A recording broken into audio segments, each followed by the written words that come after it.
On today's special edition of Transport Evolved, we talk about the aftermath of Aptera Motors closing its doors, and we get an exclusive first interview with Steve Fambro, the man who invented the Aptera and helped start the company.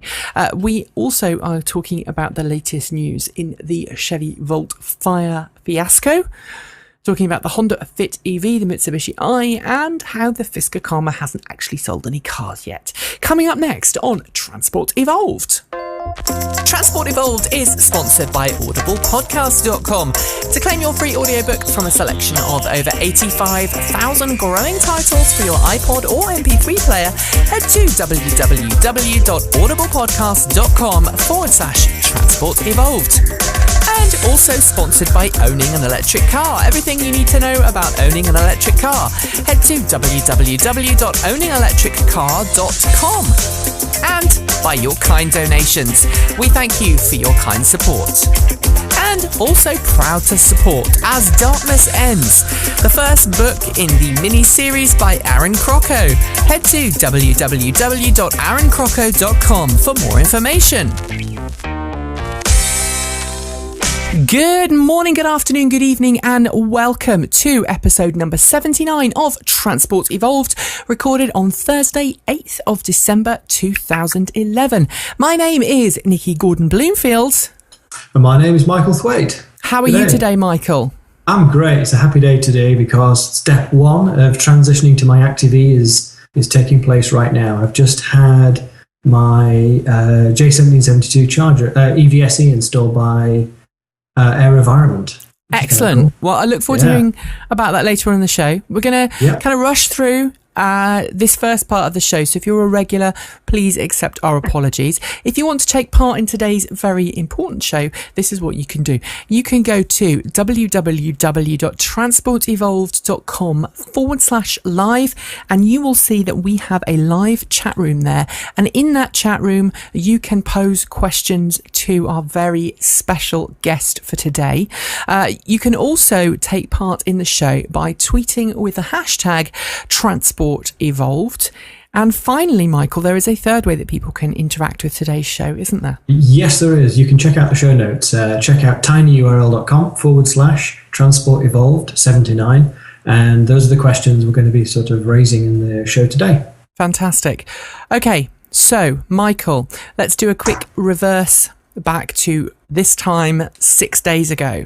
There was a show, just after the show went live last week, there was a piece of news that broke. Aptera, the company that made, or was promising to make, the very futuristic three-wheeled electric vehicle, ultra efficient, was declared itself bankrupt.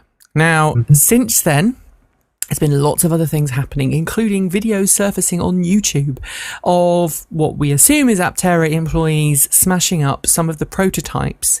Now, yesterday there was some confusion as to whether that was actually done this week, because the videos appeared on YouTube yesterday, leading, some of us, including me, to think, well, maybe they were done yesterday. But actually, no, that has now transpired that they were done some time ago. The videos were posted yesterday. However, we've got a bit of a coup here at Transport Evolved because we have none other than the founder, the guy behind Aptera, the guy who started it all off, and former Chief Technical Officer, Steve Fambro. Welcome to the show. Hello, Steve. Hi, Nikki. How are you? I'm fine, thank you. So tell us a little bit about how you were, where you fit in with Aptera. Well, I'm no longer officially... And I was no longer officially involved with the company at the time of its bankruptcy. I resigned from the board this March. And I think it's important, especially right now, this very tender time with a lot of employees who have lost their job, is to not worry about or air any differences that the management or I may have had. This is more about just setting the record straight, and I think making sure that everyone knows that these vehicles were not destroyed as a malicious act at the shutdown of the company. This did, in fact, as you say, occur months earlier. I believe it was in May. Excellent. And you started the company, you were involved in the company from the very beginning. it was your idea, was it not, to build the Aptera in the first place? So tell us a little bit about what prompted you to come up with the idea in the first place. Well, engineers are lazy. I'm an electrical engineer by training, and we're always looking for ways to make our lives easier. And so I started, the project really was to build an efficient way to get around, to specifically be able to drive in the carpool lane, but without being on a motorcycle. I had a motorcycle at the time, but here in Southern California, almost every friend of mine that rode motorcycles had wrecked, and I figured I was next. Right. My number was up. Flying and riding motorcycles, and so my wife encouraged me to maybe pick one dangerous thing instead of two. But I realized if the vehicle I had was a motorcycle and clothes and all this kind of stuff, I could ride in the carpool lane and still be safe and comfortable. And the carpool lane would shave a half an hour off my commute. I had an hour commute. And that really snowballed into thinking about efficiency and everything else. And it was around the time of Hurricane Katrina, and VW introduced the 1L that sort of the light went on and said, wait a minute, right, I could make something like this. And after a while, it became an obsession. And I figured that, well, if I wanted to buy something like this, I'd much rather have bought it than try and build it in my garage. Maybe other people would want something like that too. So I wrote a business plan around it. And that's about when I met Chris, and we started the company together and got our first round of funding together. Right. Michael, you have a question. I do. So I guess that was Chris Anthony. Yeah. What? So the shape and your love for flying. That's got to be how it came to be the way it is. Was that the inspiration? Well, the shape itself is based on the work. The initial shape is based on the work of Dr. Morelli from Turin, Italy, who designed a shape very similar to this. And this is one of the first ones that we did. And what we did is we changed it quite significantly to give it a perspective of design, of automotive design, but also for ergonomics, to make people be able to fit inside. The original Morelli shape is a beautiful mathematical shape.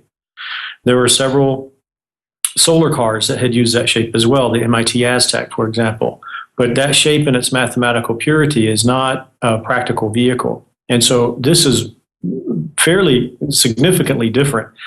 And to change that shape, make it different so people could fit inside, it required an extraordinary amount of computational fluid dynamics and automotive design, design from a styling. People think of it as styling, but it's really design, industrial design, to make all that work. So the questions, come from. We've had some questions in from Twitter and then from the chat group. The question is the Diamond DA20 and the Rutan Q. What do they mean to you? Right. Well, so when I first started this project, I realized that the car needed to be made out of composites to have any hope of meeting the weight targets that my calculations said I would need to have. And so I was getting my pilot's license at the time. I was flying a DA20, a plane that I love. In fact, just right behind me, if you could look through the trees, is a runway. My new office, I can see the departure end of runway 24 here at Palomar. The Q2, a Rutan design plane, had some unique things. It had the fuel tank under the seat, and it had a seat angle that had been determined with ergonomics, but also verified by people who've flown at reasonably long distance. So, you can sit in this thing for 2 or 3 hours and not get too uncomfortable. And so I found a couple of those planes through the Experimental Aviation Association, and I copied their seat dimensions. I tried to get some basic ergonomic data from it to try and understand what my limits of comfort were, because the aircraft, clearly more than cars, had pushed the limits of comfort to the extreme, to just tolerable. And I wanted the vehicle maybe to be that or a little better than that, but I realized that we had to approach that to get the efficiency that we needed. So I used those aircraft to base a lot of the seat angles and dimensions and things like that from. Well, that explains why, everyone said, the Aptera is a plane without wings, sorry. Mm. And being an airplane geek myself, you know, I can really appreciate where you're coming from, where you came from in that design process. We've got another comment in the chat room, which was probably worth mentioning. Bert Rutan designed the Virgin Galactic plane spaceship. I didn't know that. Yeah, you know, that's right. Funny that you mentioned that. I'm looking at the room and I didn't see that on here. When my friend Brett Ellman and I, who we worked together at Illumina, the biotech company at the time, we drove out to the desert to see that first space launch, I think back in 2004, of Spaceship One. And we managed to sweet talk our way into the VIP reception. And I think that's where I learned some, you know, skills necessary, you know, for raising money or whatever. We ended up in this VIP reception. I got my picture taken by the spaceship that had just landed from its first flight. And we were talking about this flight all the way home on the drive from Mojave back to San Diego. And that was the time really where I started to write the business plan, or I at least said, you know, there is a potential for a small company to make a car like this, because this is a team of people in the desert, less than 30 people. In 3 years, they designed, built, and flew a spacecraft. They flew the aircraft to carry it up to high altitude. They built the simulators. They wrote all the software for it and using X-Plane. And if a team of 30 people could do that, what was the magic? How did they do that? And the magic I discovered was truly the advancement of the tools that were available to them. The computational fluid dynamics and finite element analysis. The cost of those tools, acquiring them and using them, had dropped so much that a small team of people could have the same computational capacity as NASA did, you know, a couple of years ago, in terms of the problems they could solve. And so we use that as really a reason to say, hey, at least convince ourselves that we could do this. It was a very inspirational moment for me. I still have the picture I took after the landing. I have that picture on my door in my garage, and every night I would, walk back in from working on the company that would become Aptera. Wow. I would see that picture. That must have been a really influential moment. And that first flight, was it the one where something went wrong and they almost thought that there was a tumble? Yep. It went into a tumble, didn't it? That's right. Brett, my friend, who's also a pilot, he brought a handheld radio with him, and no one had published the frequencies, but a couple of the guys that we were standing near also had one, and they told us the frequency we could listen in on. So we were lucky that we were listening into all of this as it was unfolding, and we were watching it. And it was obviously, I mean, everyone I think was very pensive about what the outcome would be, but the whole experience from the music they were playing over the loud, 70s disco music, and the weather, and it was just magical. I wish I'd have been there. I've seen the documentary, but the way you tell it, it's fantastic. So you came back very inspired and decided to build this phenomenal vehicle, which has not been replicated by anybody else. And you designed it with what at the time a lot of people said was extremely futuristic concepts, which now, of course, all the major automakers are piling in on the idea of basically ditching your usual steel chassis and going with composites. So tell us a little bit about the process there and the building of the composites. Someone in the chat room says, was the Aptera composite oven cured? So maybe you can add to that. Well, we actually took a couple of cues from your countryman, Colin Chapman, of course, simplify and add lightness, and the de Havilland Mosquito. The de Havilland Mosquito, as you probably know, is the world's first composite airplane, and at the time, it was the fastest, not bomber, but fastest airplane in the world, faster than any fighter plane at the time because of its streamlined shape. And it was able to achieve the smooth, rivet-free surface from composites. Now, the composites were mahogany strips with a balsa wood core, in-grain balsa.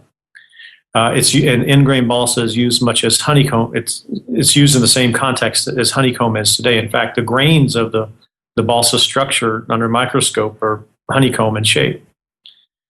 And and so I began experimenting with in-grain balsa, and making all sorts of laminates, and being an engineer, doing design of experiments, and seeing what failed at what strength, and usually extended cantilevers, and putting a weight on the end and measuring the deflection, that sort of thing.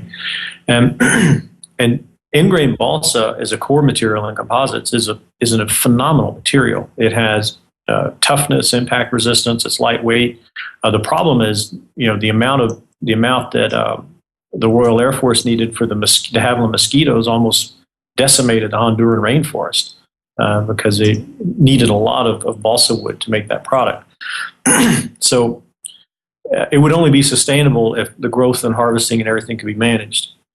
But I started out reading everything about buying Burt Rutan's training book from one of the epoxy composite websites, watching the videos. I watched all the videos on the Arnold AR-5, which was a composite one-off airplane built by Bill Arnold here in California. And he crashed into the ground at that plane at almost 200 miles an hour and made some very small damage, unbuckled himself, and fixed it and repaired it and flew it very soon thereafter. So I became enamored with, how are these strengths of composites achievable even in some guy's garage, like with Bill Arnold? And so that's what set me down the path of composites. In terms of Aptera, the first two, or the very first Aptera, the Mark Zero, and I'm proud to say that vehicle is safe and sound in the Aptera building. That was a foam core, a standard sort of foam core. I forget the density, but used in racing boat hulls or even aircraft construction. That was a resin infusion that was done by Chris up in Canada with our partner at the time. Those were used a resin that didn't need post curing, similar to boats, vinyl ester. And that's what the very first Aptera was. The second, what we call Zen and Punch, Aptera number 1 and 2, that we shown at the launch of the company, were made by a partner for us, because they were the first ones. And those were aluminum honeycomb with a fiberglass pre-preg in an autoclave.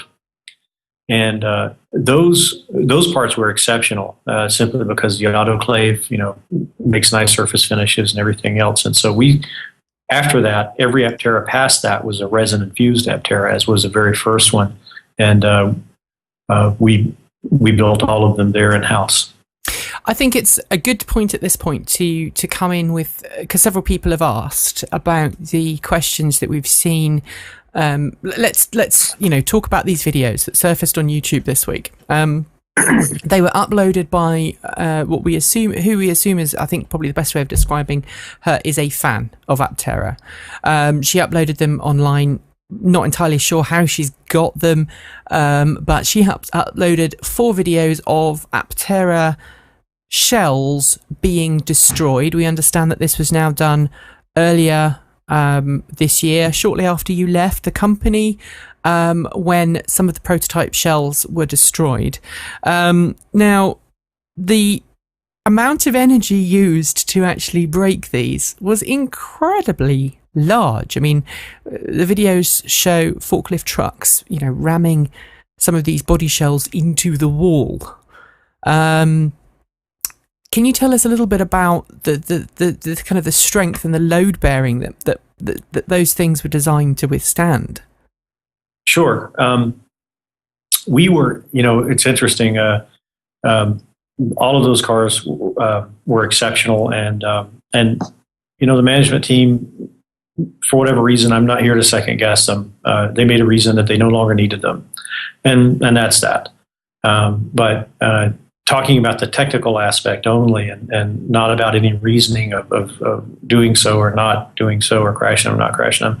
We had already done a crash test back in 2008, 35 mile per hour frontal impact. And I think everyone was amazed with how well the car did. The doors opened up just fine after the collision. None of the composite hard points delaminated. There were some little things that were easily fixed, but it was outstanding results. And I look at those videos and I say the same thing. I say, gosh, the guys are ramming it with the forklift against a concrete wall, not even and with a chance to escape. And they did pretty well. And they didn't even have, the front subframe, which is designed to absorb energy, the nose cone, and all of those sorts of things. So I think all in all, from a technical aspect, I hope everybody doesn't get all up in a roar, first of all, because the employees were not destroying these maliciously or after the company went bankrupt. This was, the decision made some months ago, and that's not for us to to discuss whether it was a good or bad decision. It is what it is. Mm-hmm. But I think the positive aspect is a lot of people can look at these videos and say, man, that's tough. Those cars were taken apart, beaten up, driven hard for years.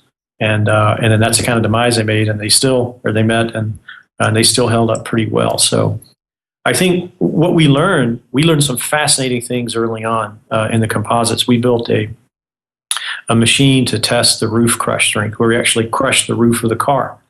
It is designed almost exactly as the NHTSA test and the IHS standard show of the angle of the platen and how many, the rate at which the platen extends into the roof and all of that sort of thing. So we could perfectly replicate those tests and crush bodies specifically designed just to build and test and crush and see how we work.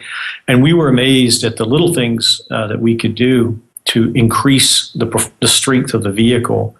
And I think pretty soon we achieved a roof crush strength equal to or greater than any of the best cars at the time that are available on the road at the time. And I think probably the record holder at that time was Volkswagen in terms of roof crush strength. And I think we approached what they had. It was very impressive. Now, tell me, because all of these videos, I'm playing some of them in the background here. All of these videos show the shells being destroyed, but not in a single one of them would the person inside it have been, right. There seems to be an apparent lack, and I'm coming almost from devil's advocate point of view here, an apparent lack of a crumple zone. Because in a traditional, conventional car, you have this big, long area in the front of the vehicle, right. Which is, in a gasoline car is the engine. In an electric car, very often is the motor and the batteries if it's in a conversion, or it's a load spreading situation where you've got a front cross member that actually deflects the energy around the passenger cell and out the other side. How do you go about building something like that in something as lightweight as the Aptera shell? Well, we had, if I can just use this was a gift to me from the engineers when I was CEO of Aptera early on. And it's just a 3D model of Zen, which is the car that's in the Chicago Museum of Science and Industry. And I'm using it to show that right here where the front windshield is, this and below, this nose area, everything in here is the front subframe and the crash attenuation structure that you're talking about. So all of that really goes from here all the way to the front. And that was removed during these videos of the forklift and things like that. So even with that removed, I think that they held up remarkably well. And I think that's a positive in this, is that people get to really see the abuse that the composites can take. And I think it's a testament to Aptera's ability to make these strong composite parts. Michael, you have another question.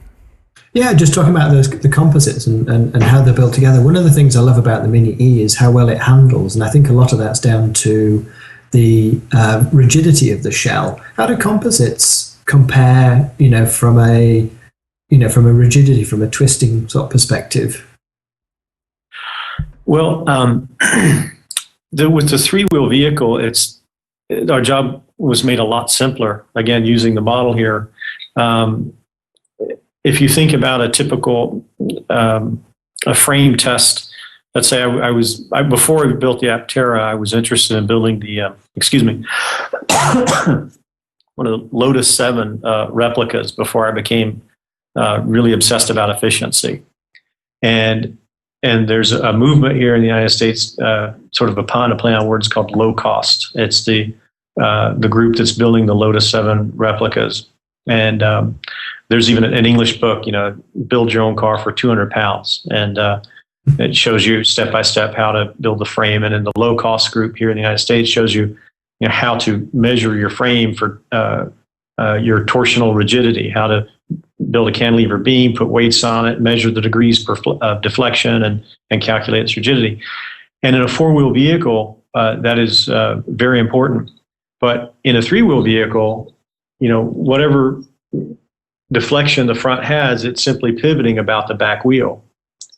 And so the vehicle doesn't need to have the same, even though it may, the same kind of torsional strength as a 4-wheel vehicle, because the load transfer paths are different. They're much simpler, actually. And so I think from a design perspective, depending upon, and that's the beauty of composites, is you can add stiffness, you can add strength, you can add for want of a better way to describe it, toughness with different fibers. Whether you use an aramid fiber or a high modulus of elasticity fiber like a carbon fiber, or a lower cost fiber like a glass fiber, you can really make the different parts what they need to be. Does it need to be stiff, or does it need to be strong and tough? And versus steel is a homogeneous material, and it's the same all the way through. So I think we had no problem achieving levels of stiffness so that the resonant frequency of the vehicle was at 10 hertz at higher. We had no problems achieving that kind of stiffness with composites, or with our composite design, I should say. Cool. So, actually, sorry, I have one question that this is kind of a personal question, and I think it harks back to a question I was asked so many times. I'd love to hear your take on it, Steve. So how do you use an Aptera at a drive-through? Well, I have a funny story to tell you. I was driving across the Golden Gate Bridge in PP4, which is one of the Apteras, with a passenger. And this passenger and I had been sort of arguing back and forth about the roll-up doors and windows. And we'd all agreed that we needed at least a half roll-up window, similar that you see on some exotic cars with curved windows. And we'd had a path to do that. And sort of playfully, I was joking with a person. I said, "Oh, we're driving up to the toll booth. What are we going to do? How are we going to pay the toll? What's going to happen? Oh no, they're going to knock us through." And I simply opened the door. The door opens within the width of the wheel wells. I simply opened the door and paid the toll. And I talked with the lady at the toll booth. I said, "So, did this process take any longer if I rolled down the window? Did it slow you down at all?" And we sort of had fun with it. But I think, I don't eat fast food. So for me, it's not an issue for something. So it could be a bonus, basically. But, and I think, in any niche kind of, or at least starting off as a niche vehicle, I think those things are acceptable. Clearly, to be mainstream, those things have to be addressed, absolutely. But I have gone through one Carl's Jr. With a Type 1, and I've gone through the toll at the Golden Gate Bridge and paid the toll, in both cases simply by opening the door. Also with the geometry of my Prius, and it doesn't matter what car I'm in, Prius or whatever I had at the time, I no longer have that, but there's a certain ATM that I go to that I can't roll down the window and get to it. I have to open up my door and lean out, and it's this whole big deal. So for me, it was a non-event, but clearly to be mainstream, it would have been something that would have had to have been addressed. And we had addressed it, quite frankly, with a half roll-down window that we'd had. So. Hey, Michael. You are talking to a Tesla driver. I was going to say, yes. To which ATMs are towering mammoths that yes. lean over at you. There's no way of reaching them. I'm a regular Tesla passenger in one of our regular guests' Teslas, and I don't think I've ever been with him and exiting a car park where he's not had to actually kind of half get out the car. Yeah, right. In order to put the ticket into the machine. And I used to own a clamshell vehicle which hinged at the front. It was an electric vehicle that the whole front of the car hinged upwards, which always caused fun at drive-throughs and parking garages. Steve, I know you've got to go in a minute. We've got sort of 3 final questions that, if you've got time, I'd like to ask you. there are some questions. I don't know really which order we take them in. Let's take the fun one first, the really flippant one. Congratulations on being the only electric vehicle to feature in a Star Trek film. How Nice. on earth did you all pull that off? Are you going to be able to, are you saving that for your book? Well, no, I'll give you the spoiler. We didn't do anything. They came to us. Oh, wow. We had. I'll have to say we had at the peak of our popularity, we had only spent about a couple of $1,000 for press, if you will, and all that was a tiny ad on treehugger.com. To send people to our website to check it out, 300 mile per gallon equivalent Aptera. And from that point on, everything was organic. Everything just took off by itself. We didn't do anything. We hired a PR firm to manage incoming requests, incoming calls, and things like that, because the company, the story, and the product was the product itself. The product and the people were really sensational, and people got it, and they wanted to find out more. And so by that time, it had been, I couldn't tell you how many times I would be out, fundraising or something, or on a plane. I just pick up whatever magazine was in the pocket on the plane, and either Aptera was on the cover, Wow. or was in an article about it. So it was a very exciting time for me and for all the employees. I mean, it's probably a once in a lifetime kind of event. I don't think I could ever recreate that kind of magic, although hopefully I'm going to be equally successful in this other venture. But I think the magic was unique to the time, unique to the people, and also the environment. Certainly that's changed. But I think J.J. Abrams himself had seen the vehicle, and through his people reached out to us and said, "Hey, can we have it in a cameo?" And we sent a team up there, and we got pictures, of our team in Star Trek uniforms standing around, by the car, waiting for their one shot. And it was pretty cool to see it in the movie. It was brilliant, and I didn't know it was going to be in the movie until I was there. And of course, being an electric vehicle fan and an electric vehicle journalist, I remember watching it with my wife and kind of shrieking out that there was an Aptera on screen, getting extremely excited. Screw the Leonard Nimoy cameo. I was excited about the Aptera. Okay, so another couple of questions here. What is going to happen? Do you know? I mean, obviously you're not connected with the company anymore. You left them earlier this year. You've already said that you believe that the videos that were posted yesterday on YouTube were not cars being destroyed this week. They were destroyed much earlier. But you've also said that you think that a couple of cars have survived and have the body shells. Any more body shells or molds or anything else? And who owns them? Well, so first of all, again, these videos should not cast in a bad light the employees or the company in any way, because this is something that happened months ago. It was a planned event, and it's not my time or place right now to agree or disagree with that event. So that shouldn't cast a negative light. When I went by the building the other day, we're actually just a mile away from my new office here, and it's by a sandwich shop that I frequent. And so I do tend to drive by it quite often. And as luck would have it, the day after the bankruptcy, I stopped by with a gaggle of folks in my car just to peek through the window. And everything is there. And, the doors are locked, and everything's secure.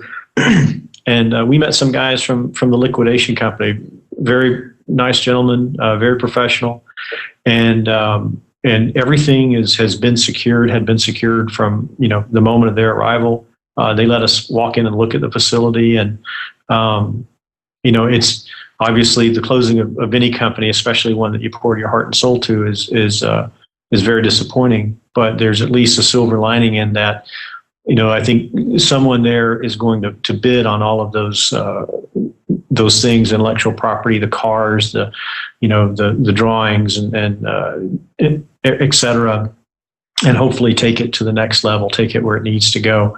I counted at least 7 vehicles when I was there, including the latest one that the company had designed and built with their new architecture, some of the older ones, and so I counted a lot of vehicles. Some of them, I think, at least 3 or 4 of them fully functional and ready to drive. Wouldn't it be great if someone invested and maybe a group of fans invested the money to try and recapture the assets and let the Aptera be what it was originally envisaged? I know you're not here today, and you've made it quite clear that today and now is not the time to talk about your reasons for leaving the company or your grievances with former bosses at the company, or the way that the company was run. But wouldn't it be great if that could happen and the car could live on? How likely do you think that is? I think it's very likely. I think the silver. It's very unfortunate for the folks who lose their job, and I've reached out to as many of them as I could. Some of them I haven't seen. All of them I haven't seen since I left the board of directors last March. When I reached out to them personally, extend myself, reference, whatever help I could offer, I wanted to offer and provide that, because you start a company, you feel an incredible sense of responsibility for the people that work for you. Having said that, I think it's the opportunity for Aptera. I think there's a real chance for someone to come along and buy up all those resources and sort of restart the vision. I think that's a real possibility. I think that'd be terrific for the company. Do you think that Aptera's future, because obviously now we've got mainstream automakers coming online who have huge amounts of money to plow into researching and building cars that they think everybody wants to drive.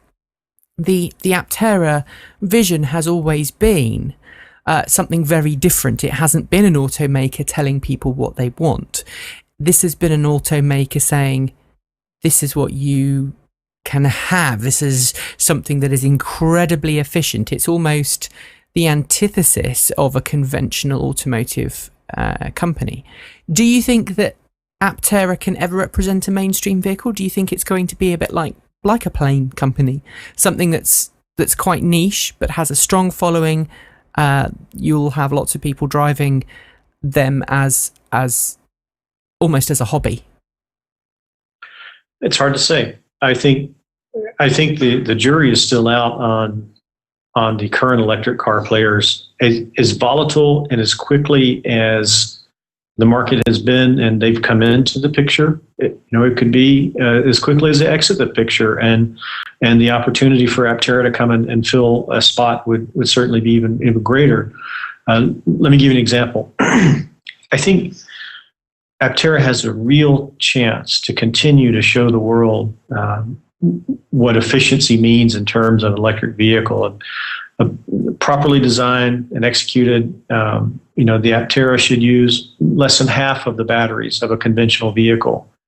And I think that's huge. That's huge for the efficiency of the vehicle, the cost, and the recharge time. All of these things, efficiency makes that as an electric vehicle a more attractive electric vehicle.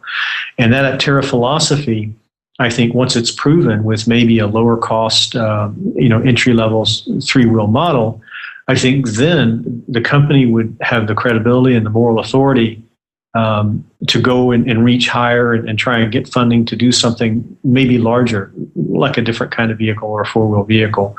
But like Honda, Honda started with the scooter, Toyota started with sewing machines. I think unless you have somebody writing you $1 billion check, which they don't, you have to start with a tangible, achievable goal.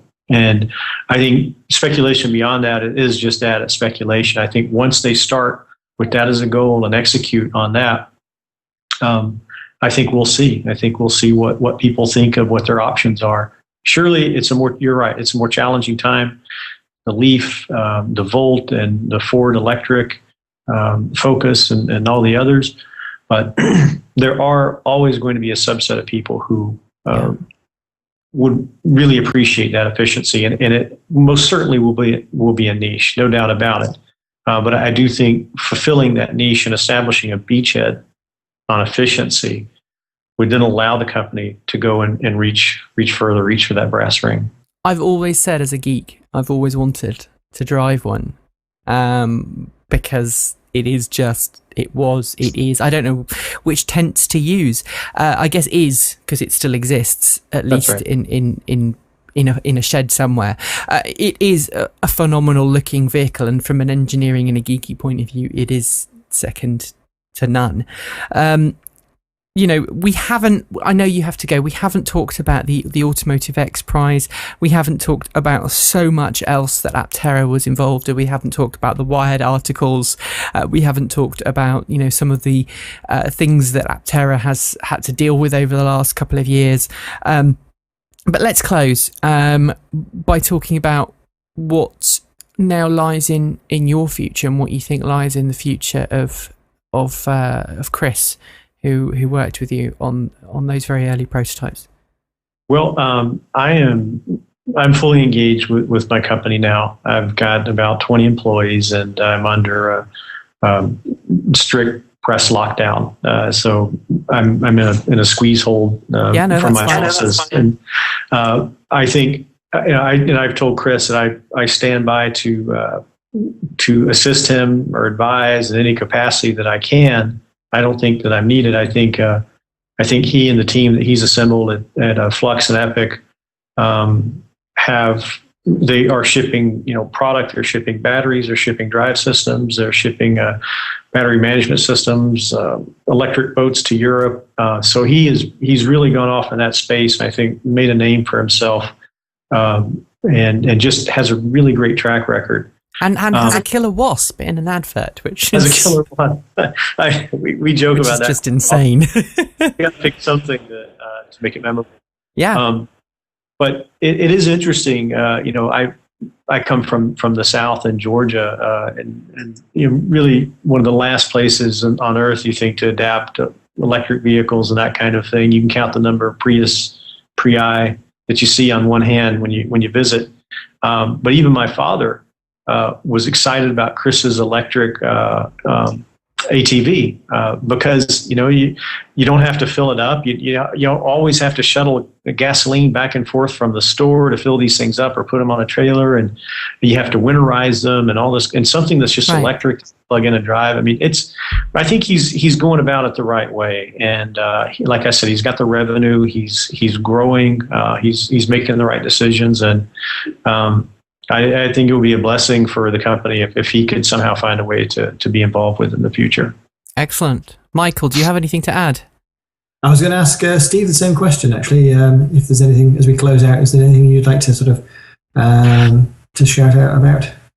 Well, sure. First of all, thanks for the interview. Thanks for giving the opportunity. From the bottom of my heart, I thank all the Aptera investors who, without them, we wouldn't even have had a company. I think it was their vision, their ability to believe, and their ability to commit and bring it to what it was. Again, without that would be nothing. And also the employees, the Aptera employees, those folks that we're talking about last week or let go. I mean, these were the ones that made it happen. And so at the end of the day, everything you do is all about people. And I certainly hope they can. I'm sure they have the Aptera spirit. They're going to hit the ground running, both feet, and when one door closes, another one opens. I'm sure of that. So I wish them the best of luck. Fantastic. Well, we wish you the same. Thank you so much for joining us today. There's obviously, as Nikki said, there's so many other things that we could talk about. Perhaps you'll join us again sometime, and we can move on to the next chapter. But thank you for joining us. And of course, let us know when you have that book written, and we'll more than love to have you back to talk about that as well. Thank you very much to Steve Fambro, who's obviously the former CTO and founder of Aptera Motors, who left the company earlier this year before it hit the troubled waters and entered bankruptcy last week. Let's have a little break, Michael. It would be a good idea to have our audible ad, and then we'll go on with some of the other things that have been happening this week in the world of electric vehicles. Sounds like a plan. So, Audible. Well, if you've never been to audiblepodcast.com/transport evolved, now is the time to go. you can take part in a wonderful offer that we've put together with our friends at audible.com. You get to join it for a free audiobook and a 14-day trial of the audiobook service that Audible offer. You can choose from a selection of over 85,000 audiobooks for your iPod or MP3 player, ranging from the classics through business or self-improvement, or books for the kids or the kid in you. Comedy, nostalgia, and history, it's all there. This week, we figured we'd look at a bit of a technical lilt and a favourite book of mine, which is called Internal Combustion. It's by Edwin Black, narrated by Stephen Hoyle, and it talks about the history of the internal combustion engine, about our dependency on oil and why efficient machines like Aptera should be replacing all of that. Yeah, absolutely, and a very, very sensible book to choose for today's show. So, and you can get that normally. It's $26.59, but you can actually get that for free by going to the address underneath www.audiblepodcast.com/transport evolved. We thank them for their kind support of the show. I went all northern then, didn't I? Just a smidge. www.audiblepodcast.com/transport evolved. Right. So, wow, what a week it's been. So we had the tail end of the Tokyo Motor Show this week, and now we have had some more news about that Chevy Volt story. Just keeps going and going and going and going. I sense we're nearly there. We are nearly there. So should we just give a brief rundown of what's been going on over the past couple of months? So about 3 weeks ago, it became apparent that Chevy Volt had been involved with the National Highway Traffic Safety Administration crash tests at an official facility, was crashed in a side impact crash with a side bowl. Was then subjected to a rollover. Some leakage of fluid occurred in from the vehicle. The vehicle was then placed in the breaker's yard or storage yard attached to the NHSTA facility. I don't know if it's physically attached or in a different location. 2 weeks later, it caught fire. There was a big fire. Then on Thanksgiving, another car that had been involved in a duplicate test, which the NHSTA had done because of that first fire. The NHSTA did a second test, removed the battery pack, and on Thanksgiving, that battery pack caught fire. Okay, then we had, this is where we got to last week. There'd been another fire involving a short, I think it was a 100 or 300 millisecond spark across the battery on another vehicle. These were all in test situations. None of them were in actual factual cars that were on the road. There was suggestions last week, rumours of recalls, rumours of cars being, people being offered exchange cars. If you remember, we talked about someone, if they wanted, could have a Corvette. Yes. Ring up and say, I've got a Chevy Volt, I would like a Corvette, until this battery pack thing has been sorted out.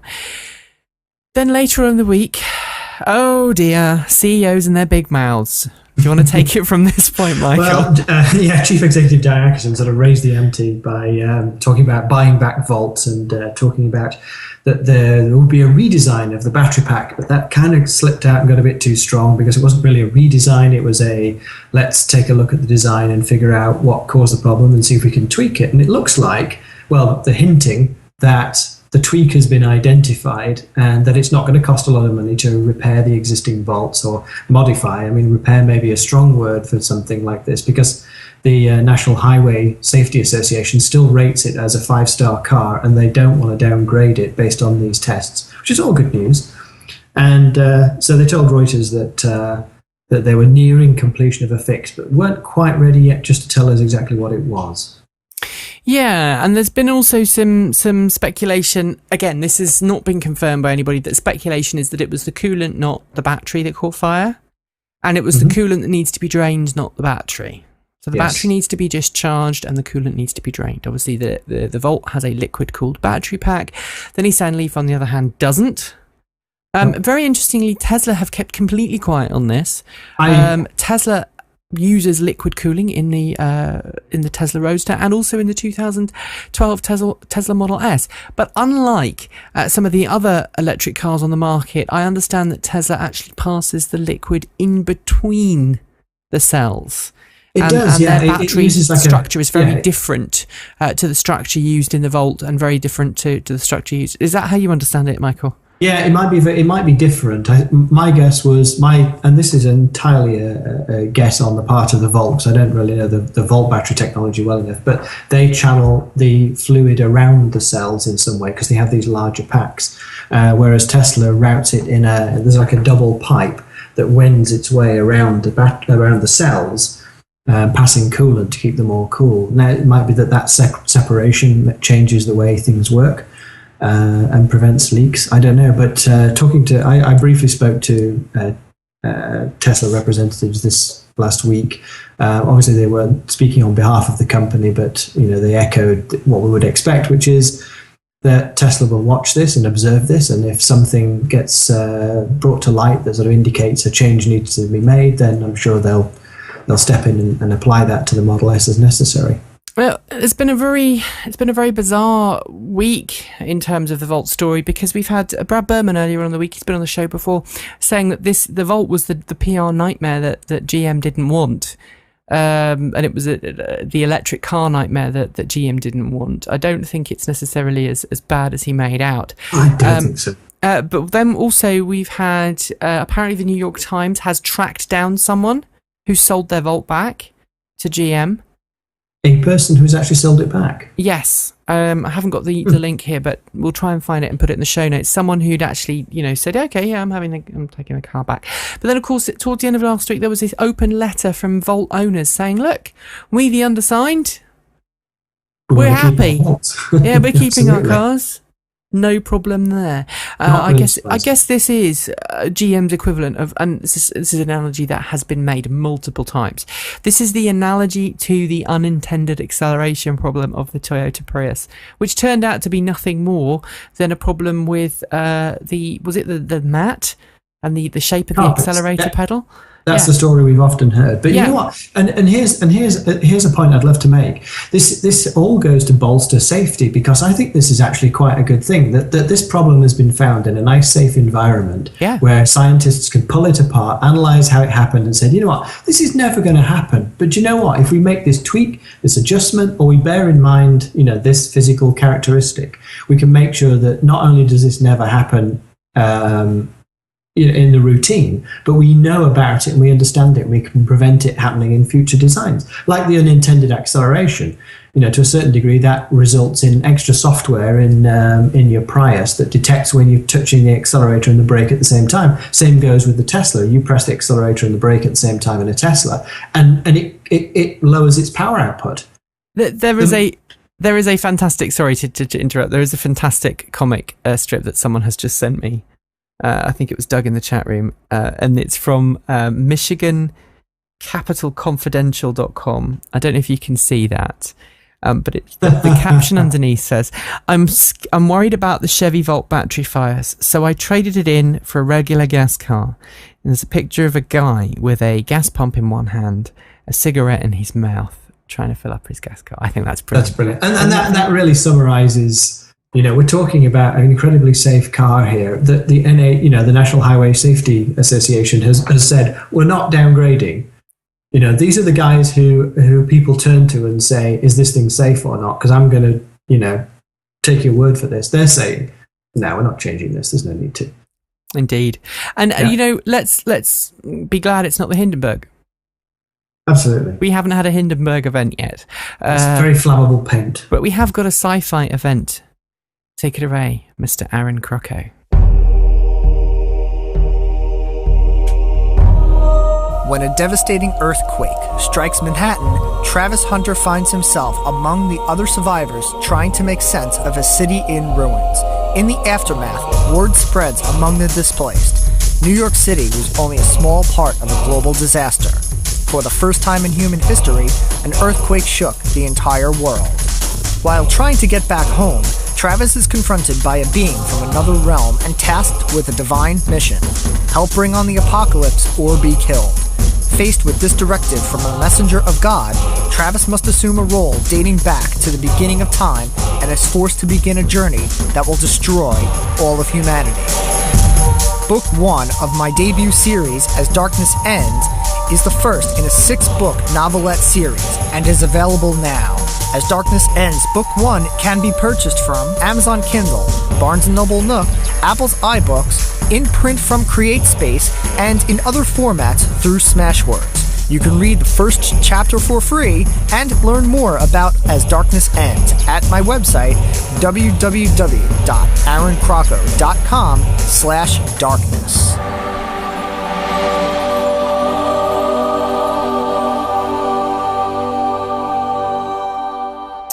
So, question: do you watch the Rachel Maddow show?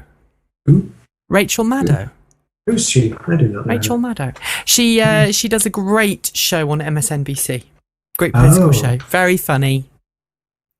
She is a member of the same club that I am a member of, and she is very funny. I'll check her out. Funny women. She's in the Funny Women Club. No, I'm not funny. But anyway, she has something in her show called The Best New Thing in the World Today.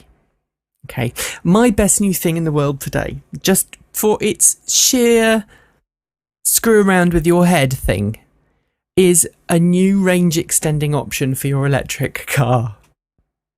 What?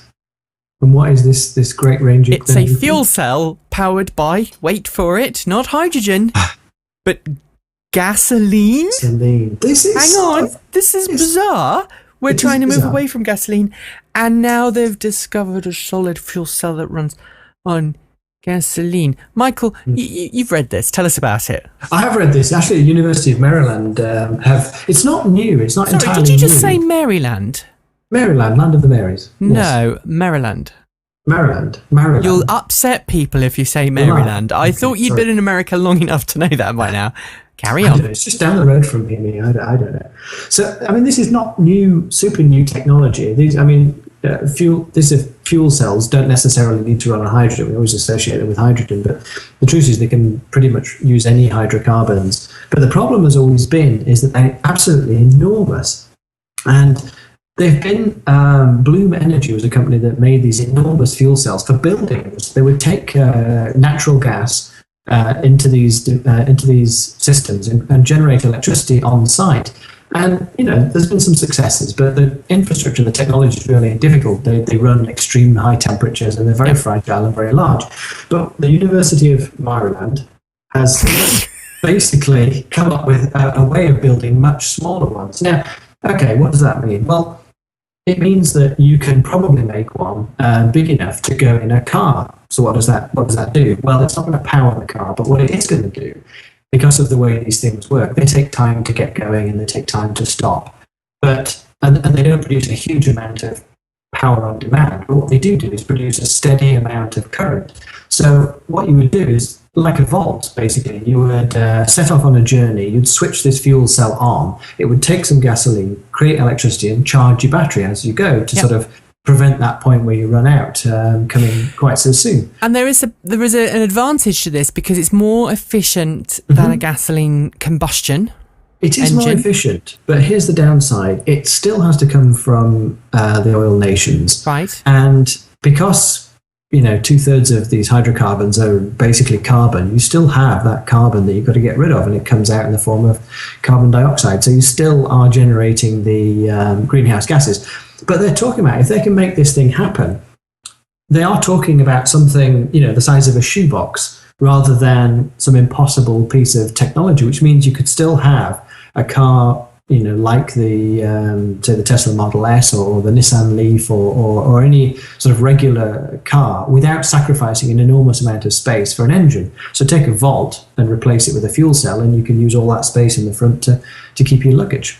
And so of course, also, I understand obviously there's going to be less heat because it's more efficient, and also consumption is going to be lower. Yeah, well, because it's less efficient. They naturally run at very, very high temperatures, over 1,000 degrees C, right, for this process to work. Now, the people at the University of Maryland have got it down to 650 degrees C, which is a lot more manageable, and they're aiming for 350, which puts it actually at the same kind of level as the old sulfur batteries, which have been used in the think. Sodium sulfur. Sodium sulfur. And of course also, the advantage of this is it's not like hydrogen where you've got to spend billions and billions and billions of dollars building an infrastructure. Crazy infrastructure. The infrastructure already exists there. And as Doug in the chat room has said, you know, if it runs on gas, runs on petrol, it can run on something like methanol as well.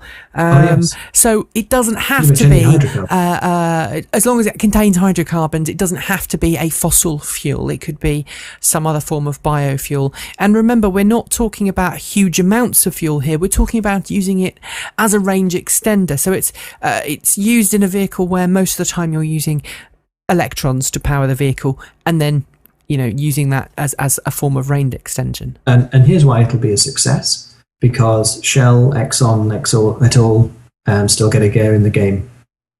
Yeah, so they will support it more readily. Let's watch the other vehicles. Okay, Mitsubishi I. If you live in the US and you want a Mitsubishi I, for the time being, you have to live in California, Oregon, Washington. This is Washington State, not DC, and Illinois. Is that right? Oh, and Hawaii. So the West Coast, the middle, a little bit in the middle, and the very, very, very West Coast. Yes, and the island. The island, and the islands. So not plural. I will upset Hawaii if I call them just an island. Yeah, islands. Right. Yeah. Okay. By next year, the plan was by this time next year, Mitsubishi would have rolled out all of the 50 states would have the Mitsubishi I. However, this is an interesting snippet that's come from Tokyo Motor Show via Automotive News. Tokyo CEO has said. Mitsubishi CEO has said that he was inundated at a recent annual dealer conference for Mitsubishi. Now, bear in mind, Mitsubishi doesn't have the following in the US that, you know, Nissan or Toyota does. It doesn't have as many garages, doesn't have as many dealers, but those dealers that were present, those dealers that went to his annual dealer conference literally pestered him for the I in their showrooms. So he kind of went, all right, you want it? You got it.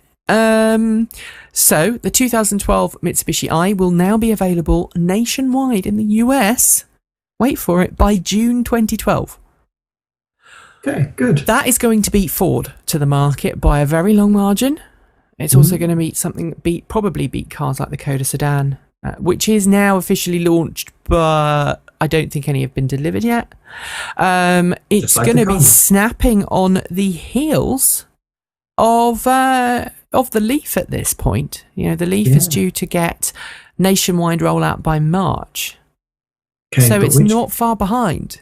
No, but which car is apparently quicker, more fun to drive, more spacious, and better built than the iMEV?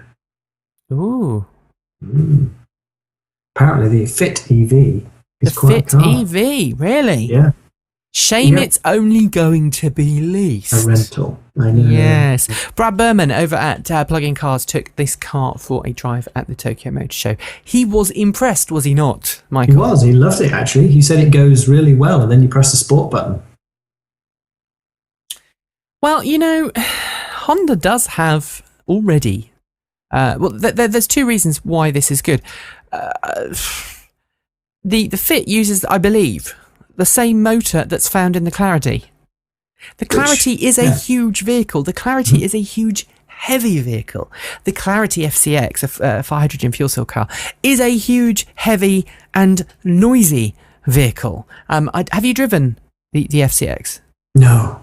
It is horrible. I mean, it's like driving a gasoline engine. It just makes the same amount of noise. And in some ways, it's not as nice as a gasoline engine because it just sits there and makes horrible compressor noises. It makes you feel like you're in a building site or, dentist, perhaps.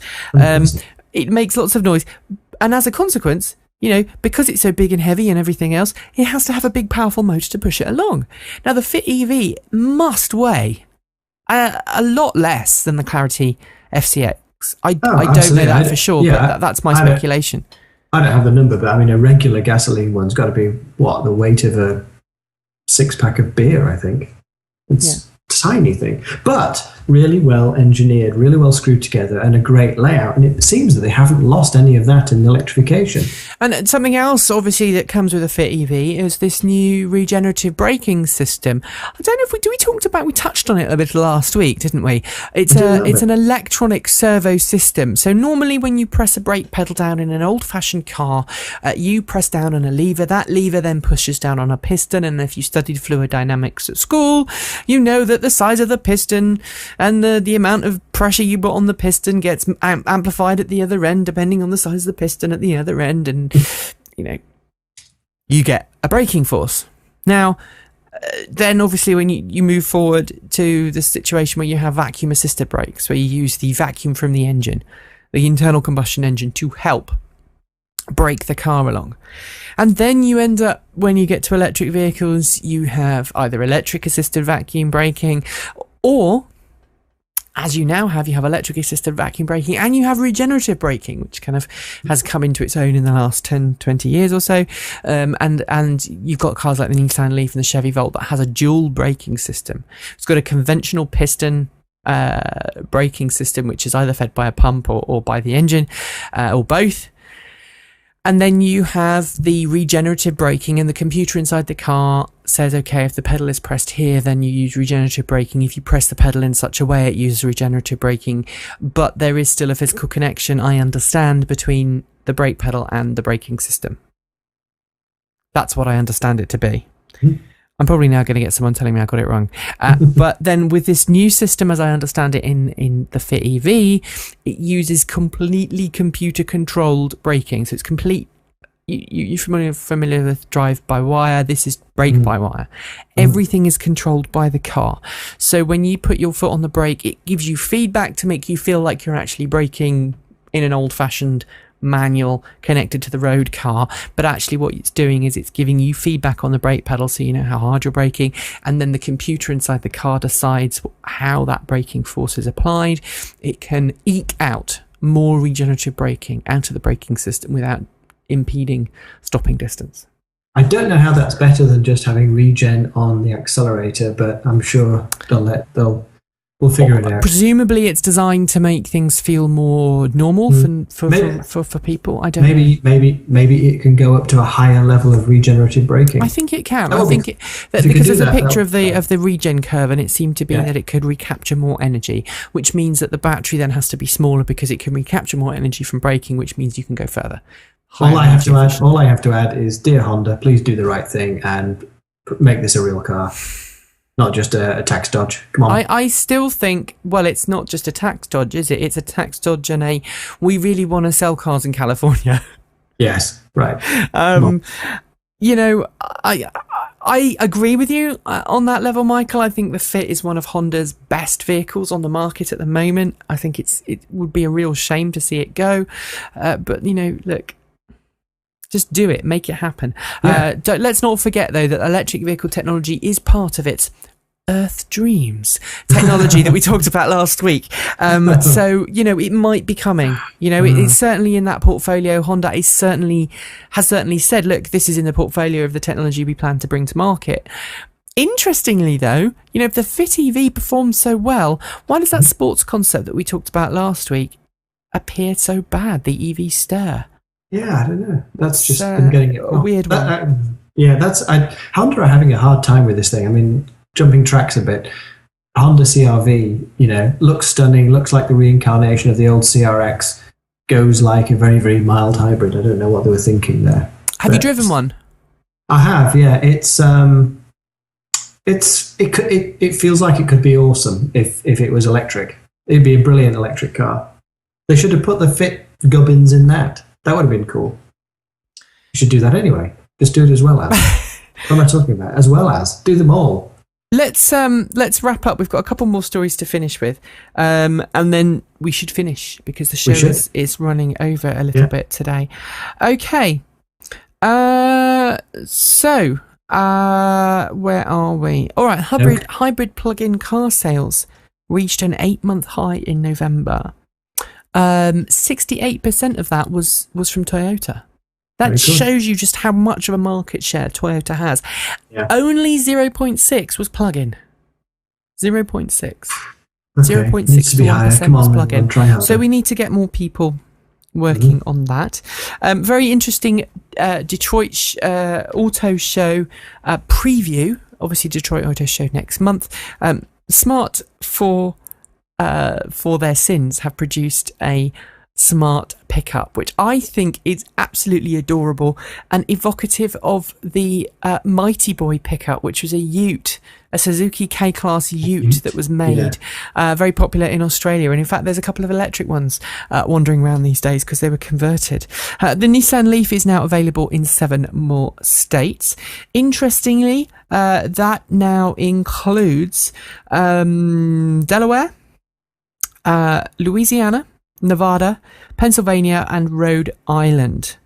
So if you're in any of those states, you can now order a Nissan Leaf. Obviously, if you're in the northern part of Nevada, if you're in some of the colder eastern states or some of the cold northern states, you'll be wanting to make use of that winter package. And you may want to wait, I suspect, until the spring before you get to terms with your new car.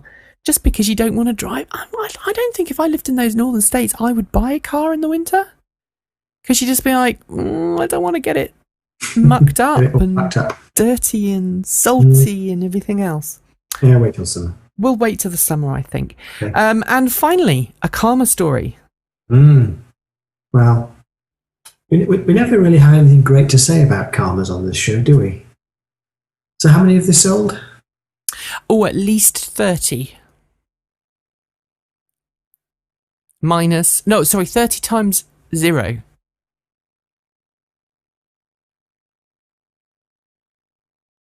How many? Michael, you've disappeared. Oh, he's vanished. That's the first time that's ever happened. Michael has absolutely vanished. So I'm hoping that Michael comes back. Where did you go? Blew up. Skype just went away. It died.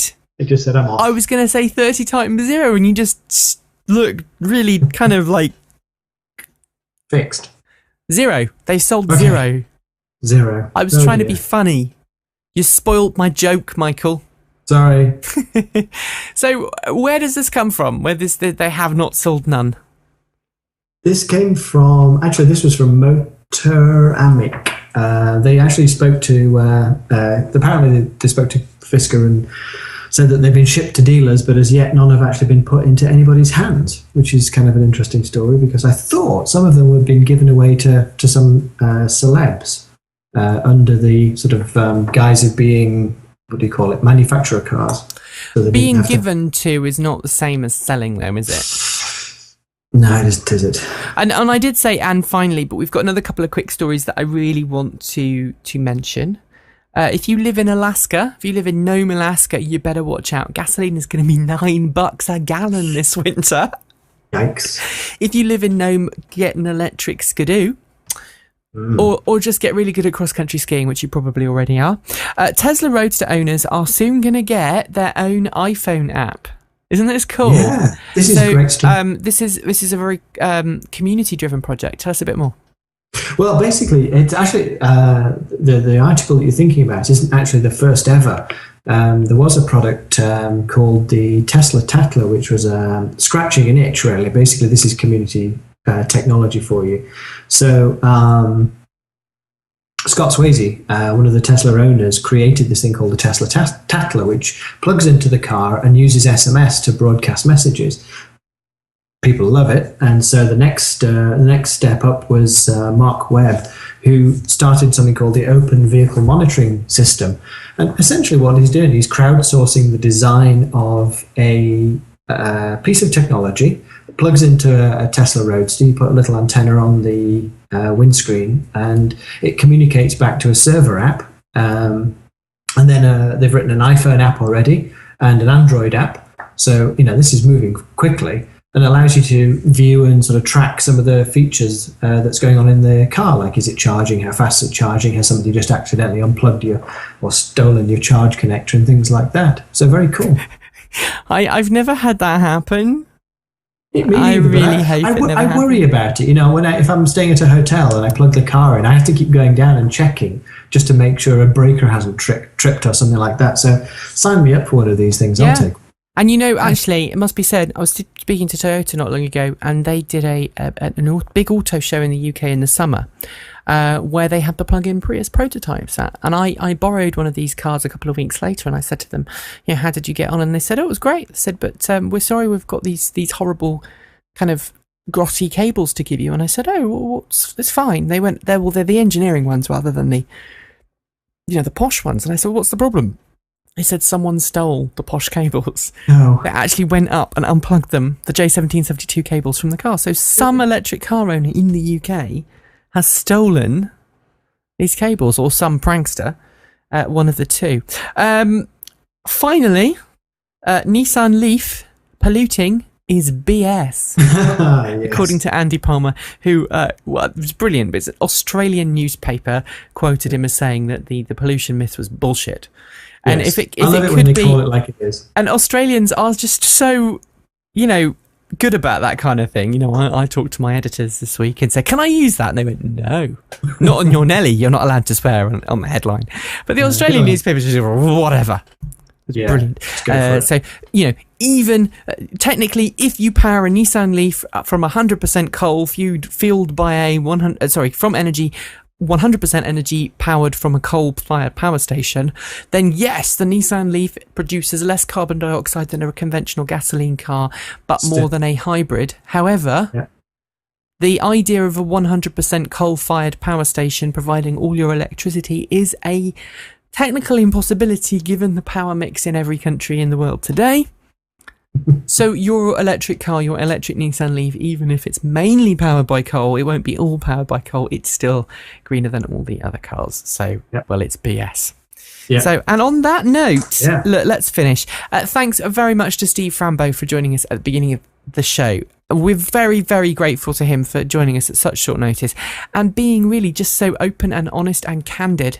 Absolutely. About his experiences there. Just to reiterate, those Tesla prototypes were not destroyed this week. Make sure sorry, did I just say Tesla? You did, Aptera, sorry. Right. No, Tesla has not been destroyed. The Aptera prototypes were not destroyed this week. They were destroyed earlier on in the year. And obviously, I think our thoughts do go to the families of Aptera employees who now have not got a job this holiday season. Let's hope got a cracking resume. They do have a cracking resume, and let's hope that Aptera lives on in one way or another.